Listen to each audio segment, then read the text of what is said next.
My lords, today I have quite the tale to tell.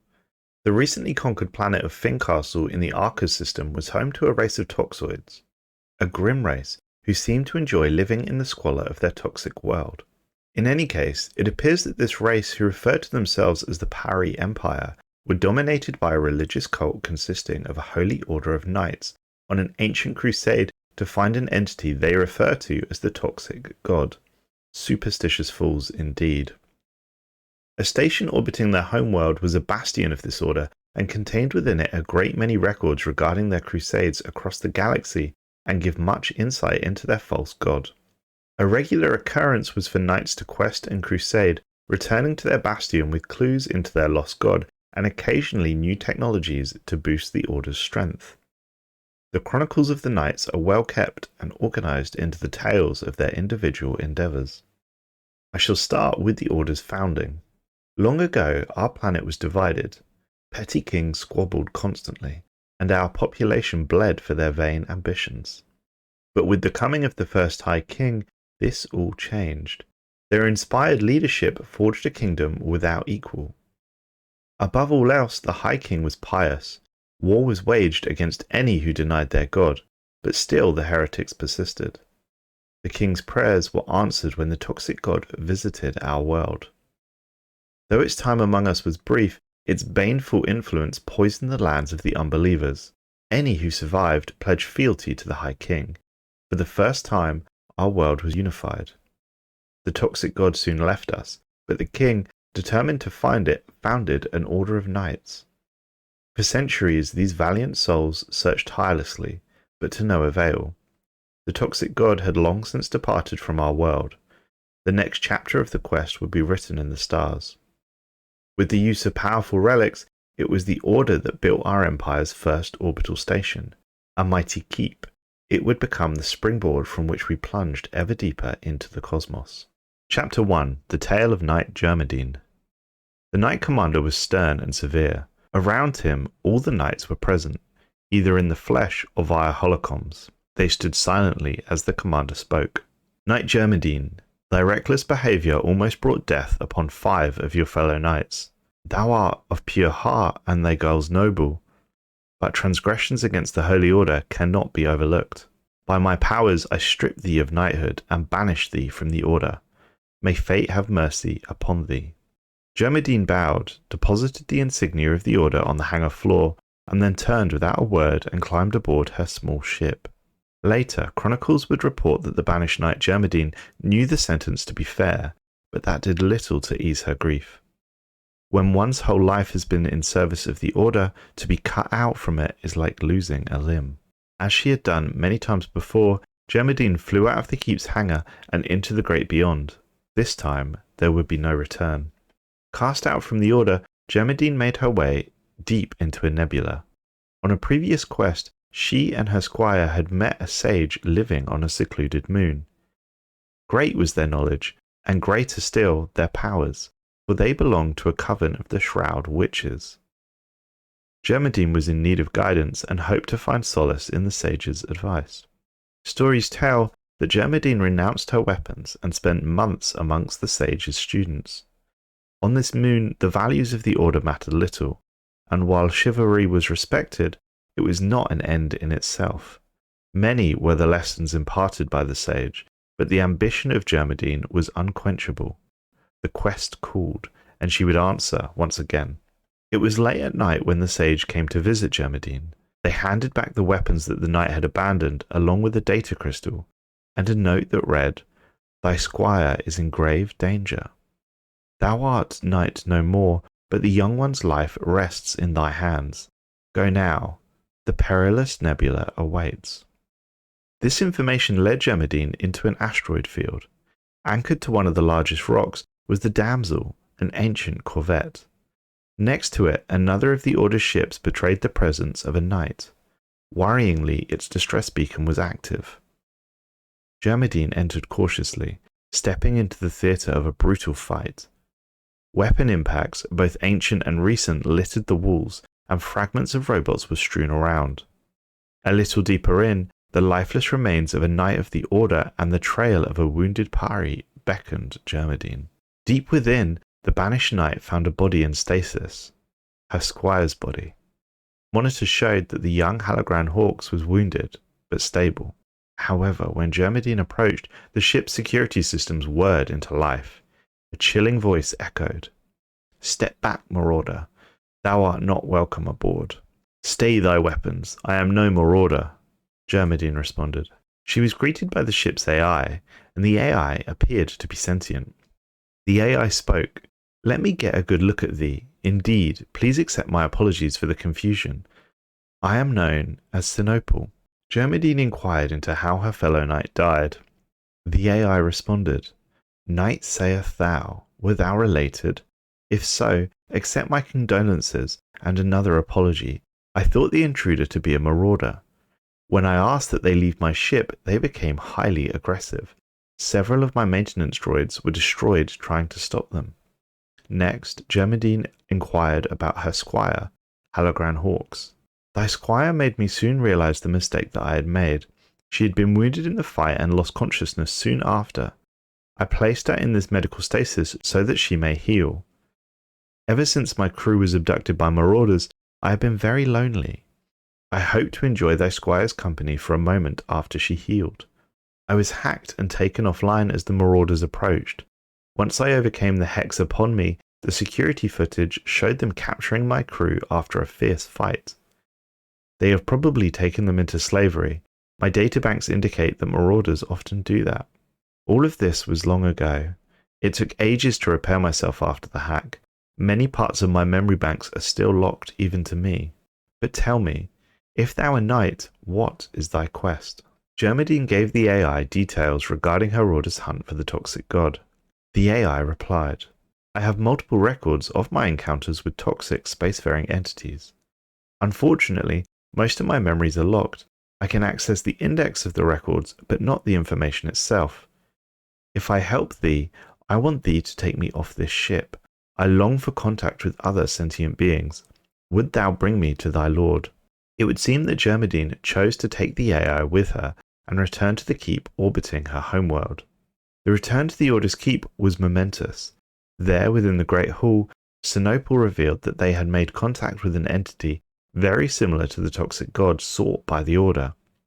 However, much of the AI's memory was still encrypted and would require a lot of work before the Order could access it.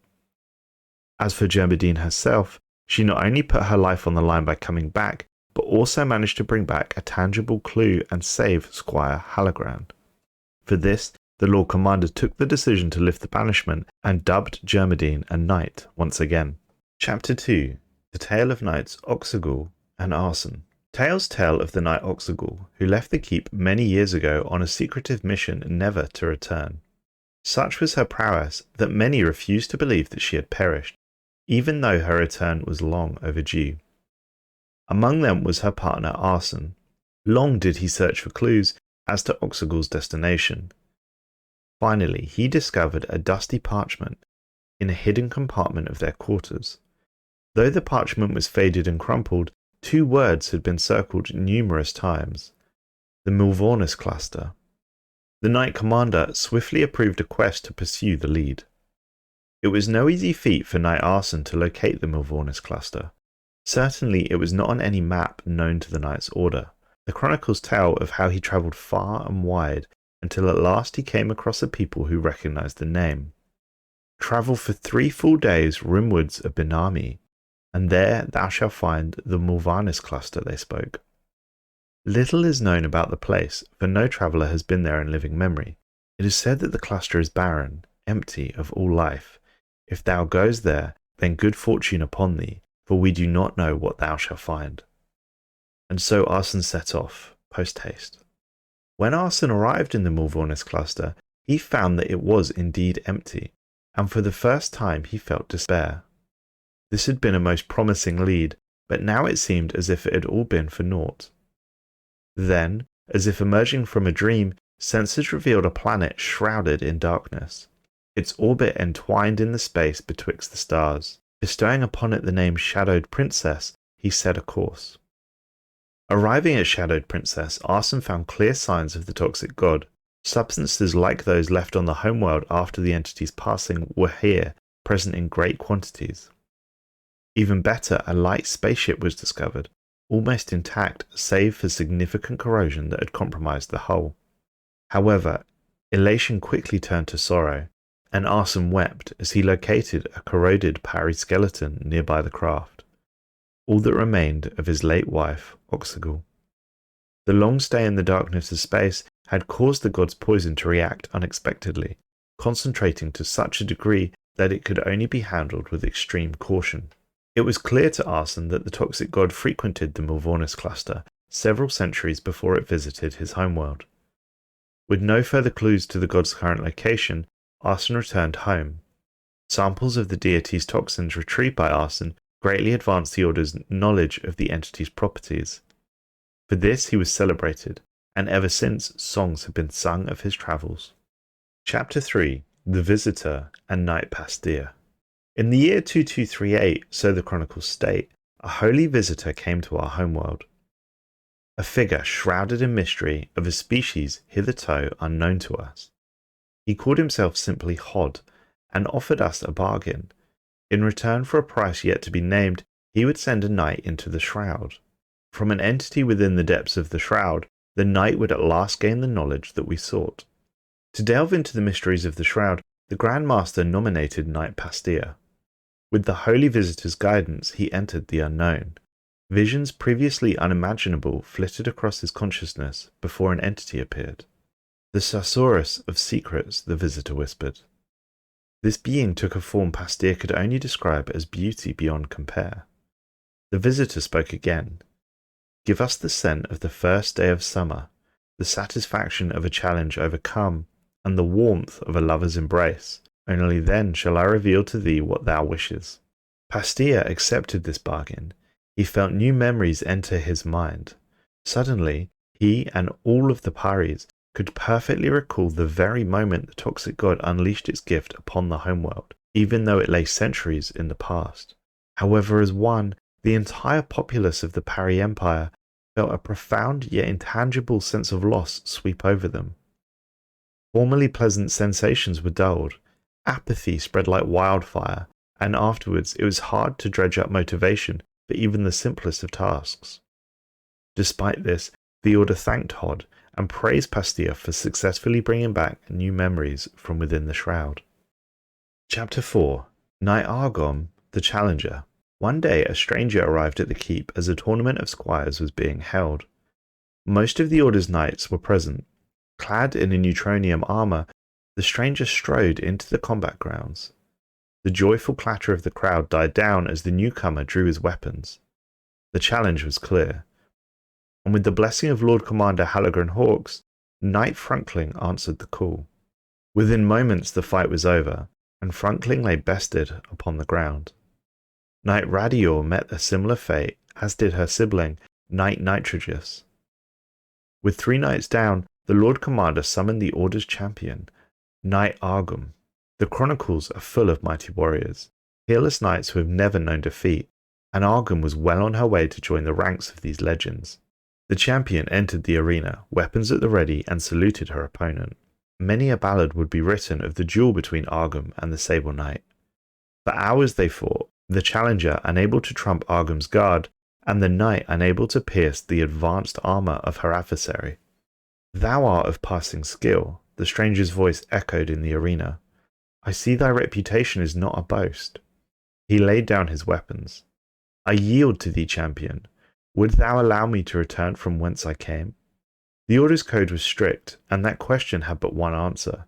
So the Sable Knight, named after the colour of his neutronium armour, departed aboard a small ship of alien design and flew into a tiny unstable wormhole at the periphery of the system.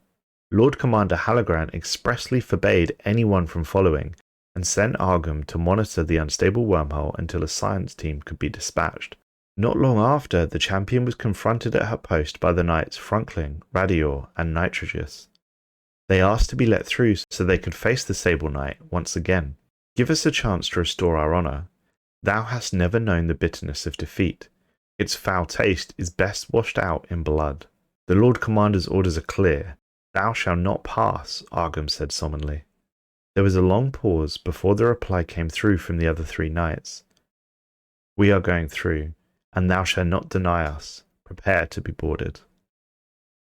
Spurred by anger and blinded by honour, the three knights set upon their fellow. 3 against 1, they pressed Argon from all sides, and with such reckless abandon that she was progressively backed into a corner of her ship. The fight was unfair, for Argon was careful not to harm the others, but in the end, with her life on the line, the Order's champion had no choice but to fight back with all her might. The day ended in anguish and grief. Baradior had been slain in battle. Her sibling was wounded and overcome with sorrow. Argon was victorious and had carried out her orders, but she had killed a fellow knight in the process. Chapter 5: The Tale of Knight Dalton. Long has been the study of the AI Sinople, but the efforts of the brave knights have not been in vain. An encrypted portion of its hard drive has yielded a clue, an unexplored system several hundred light-years from the homeworld. Desiring to learn more, the Grand Master commanded Knight Dalton to travel there with haste. After a long and difficult journey, Dalton arrived at the system the AI Sinople had spoken of. Waiting at the exit of the hyperlane to welcome her was a strange automaton. Brandishing its weapon systems menacingly, it proclaimed, "Thou who wish to enter the Roboxen system must answer me this question veridically. Whyest which this system hath no ood?" Dalton answered the machine, explaining that she did not understand the question. The automaton seemed to laugh and made a tutting noise. Within seconds, Dalton was vaporized by an unknown weapon. In the moment of despair, the knight's faithful squire Prasley showed her worth, for she resolved to complete her master's quest. "O fearful machine," she cried, "thou hast slain the good knight Dalton, but thou shalt not best me. The correct answer is, you ate it all." The machine grinned as only a machine can.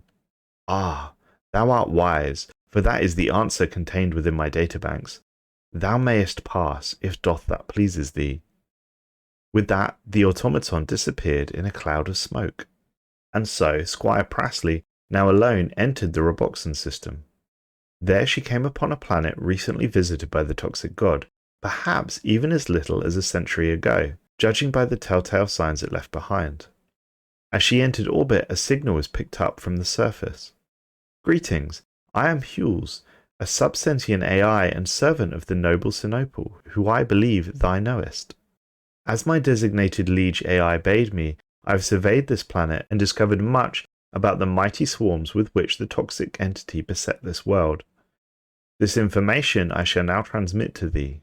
A data transfer followed, and then another transmission. "My purpose is now complete. I bid thee farewell." An energy pulse was detected on the planet's surface as the drone self-detonated. As Prasley returned home triumphant, she was deemed worthy of knighthood and elevated into the Order. Furthermore, the Order's research unit raised an enticing proposition. With just a few more data points, and assuming regular movement on the toxic god's behalf, they might be able to triangulate which region of space to search for its current location. Chapter 6: The Tale of Knight Quetzal. "The Order has a mission for thee, Knight Quetzal," the Lord Commander spoke, his voice imperious. "Sinople's last databank has finally given up its secrets, and we have retrieved enough data for a speculative model of the toxic god's trajectory. Thy mission shall have 3 parts. First, thou art to investigate these coordinates. Second, thou shalt test our new prototype armor. And thirdly, some time ago one of thy fellow knights disappeared at the very coordinates now provided by Sinople. It is your task to discover what transpired there." The Order's prototype neutronium armor was magnificent, a testament to the skill of its artisans. It was both sturdier and lighter than ever before. It included a powerful shield generator, and it was adorned with beautiful engravings. But these were mere trivialities compared to its greatest feature. The armor could now provide a direct connection to Sinople, allowing the AI to provide guidance from anywhere within the galaxy. With this, Knight Quetzal felt ready for anything. The travel to the coordinates was uneventful, but soon after landing on the target planet, they met a stranger cloaked in red. The stranger spoke. "Have mercy, my lord. I am naught but a peaceful pilgrim in need of aid. Persecuted for my belief in the toxic god, an entity most holy, I find myself hunted by a relentless foe. I beg of thee, protect me and allow me to continue my pilgrimage in peace." Knight Quetzal did as expected and offered aid to the mysterious traveller. The traveller spoke. O noble knight, if thou art to fight for me, please accept this charm. It is a holographic field that will help blur thy shape and make it harder for thine opponent to hit thee. The knight took the gift and readied for battle. His foe was wielding a colossal phase blade and was very heavily armoured. Shields sparkled, armour was battered, and Quetzal only narrowly avoided a beheading. His opponent somehow knew the Order's fighting style very well. A hard hit landed on Quetzal's armour, shattering the holographic projector that had concealed its shape. The knight was sent tumbling to the ground. His opponent prepared to strike the final blow, but froze mid-air, as if surprised. Taking advantage of this moment of confusion, Quetzal pounced, slicing through the opponent's armour. A killing blow. Oh, wonderful, wonderful, splendid! Never have I had such excitement in my own life. The stranger's cheers were loud and strangely out of character. Quetzal turned to look at his defeated opponent.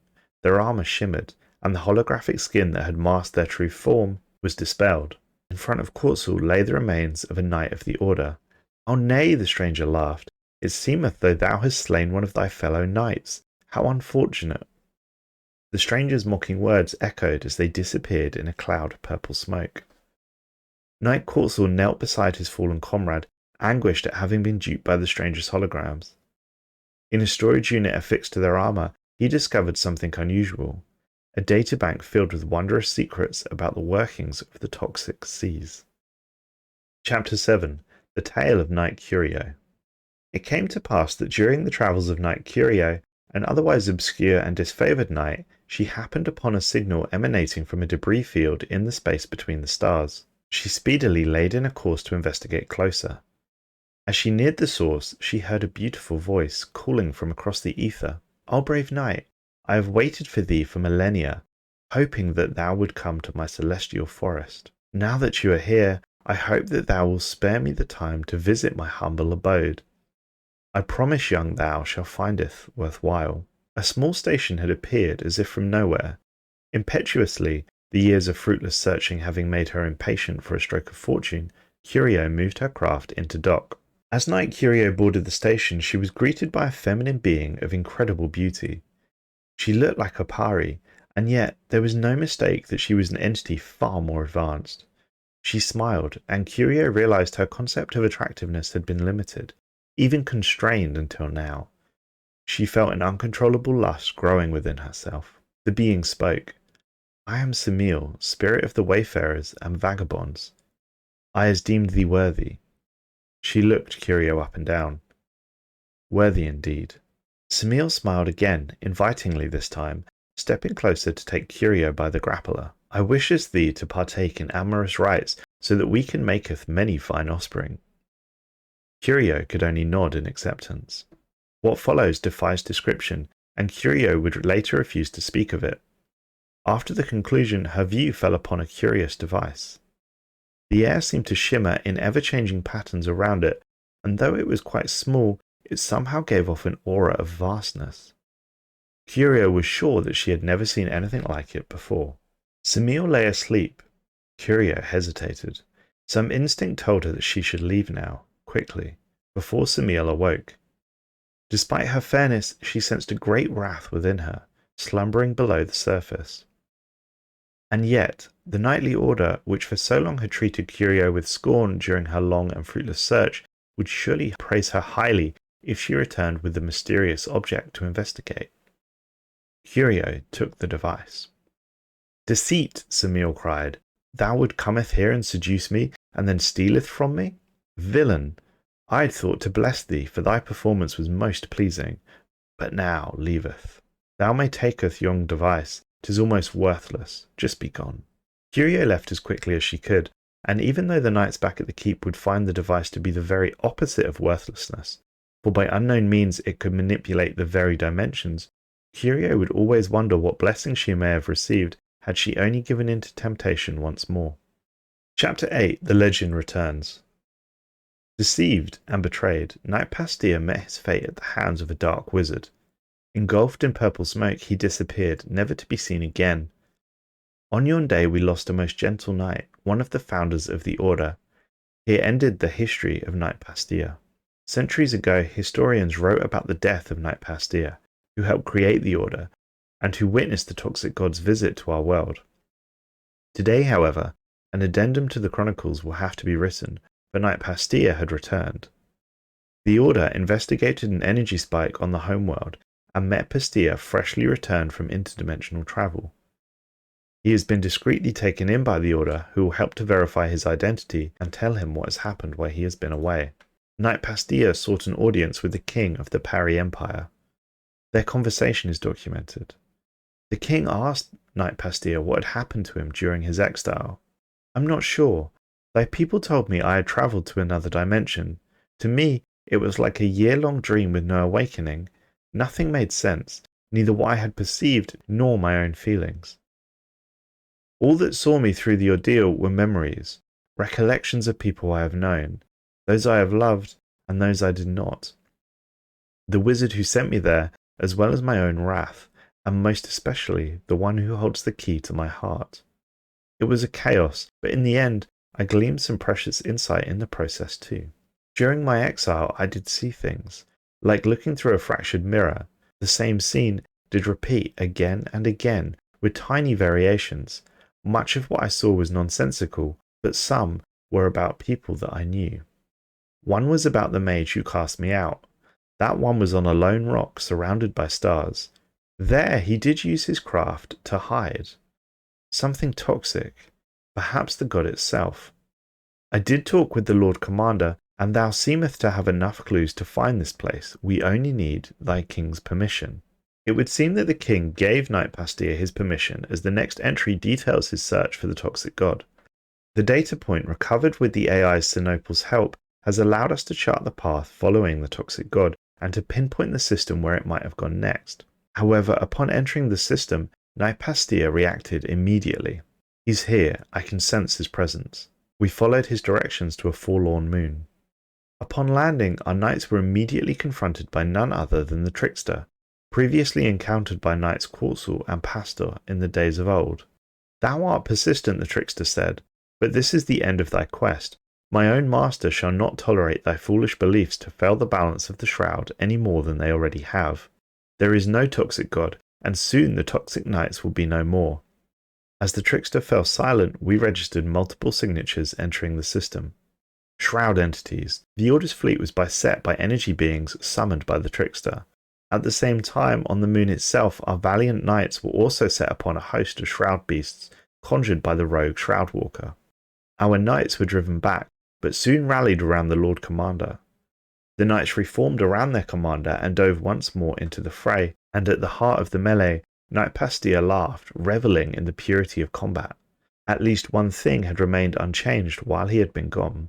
Suddenly, the knights broke through. Only the trickster stood before them. The rogue Shroud Walker unleashed a blast of psionic energy aimed at the Lord Commander. In the last moment, Pastia dove to intercept the attack. Knight Curio, famous for her encounter with Samil, the witch, delivered the final blow to the trickster. And with his last breath, the trickster shouted, "Bow, knights! May your people fall to woe and all your knowledge be forgotten." On the ground, Knight Pastia was also about to expire.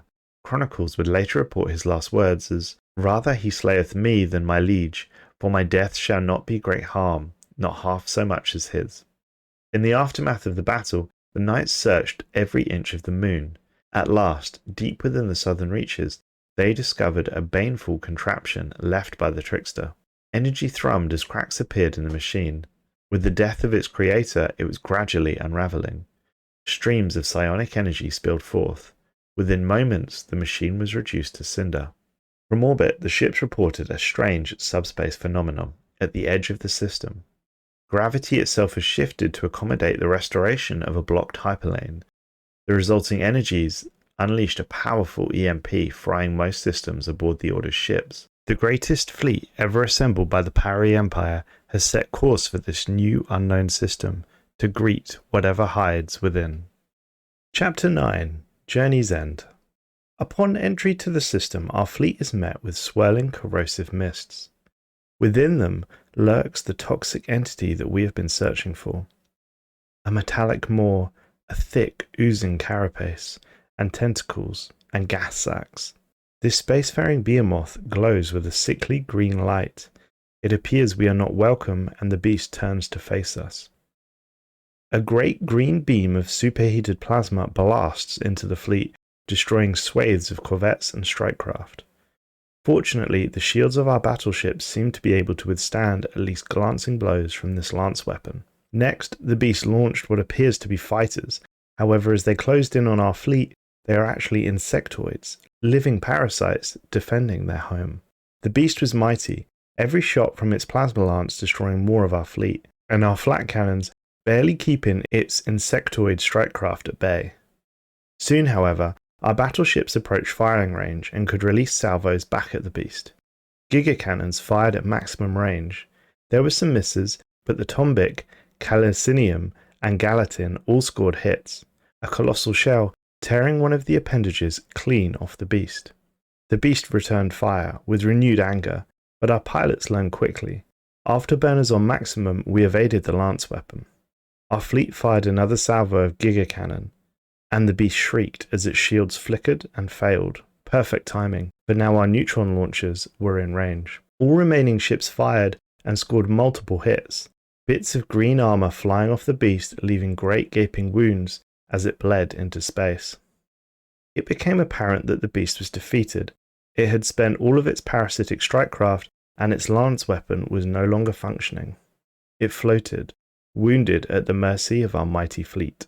Analysis revealed that while the chemical composition of its secretions is close to what can be found on the homeworld, it is not exactly the same.